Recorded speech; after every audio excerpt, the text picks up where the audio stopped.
యోగక్షేమాల గురించి ఆలోచించేవారు. మరియు నియోజకవర్గంలో మనందరికీ తెలియని మరొకటి ఉంది, రైతు కూడా. అంటే రైతు ఒక పెద్ద రైతులాగా కూడా ఆలోచించే వ్యక్తి. మరియు ఈరోజు మన మండల కేంద్రానికి ఒక 2 రోజుల క్రితమే మళ్ళీ రావడం జరిగింది, మొన్న రీసెంట్లీ.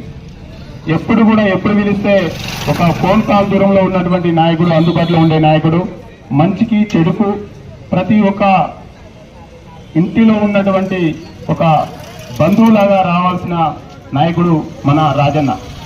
మరి మనసు తరక్కిపోతుంది, కొన్ని అనివార్య కారణాల వల్ల టికెట్ను త్యాగం చేసి, మరి త్యాగం చేయడమే కాకుండా గెలిపించి, మరి ఈరోజు మన ప్రాంతం గురించి నిత్యం పరితపిస్తున్నటువంటి నాయకుడు మన రాజన్న. ఇందాక మా మాజీ అధ్యక్షులు మాట్లాడారు, రానున్న రోజులలో మన ఎమ్మెల్యే కూడా కాబోతున్నారు. నిత్యం చట్టసభలలో మన గురించి అడగబోతున్నారు.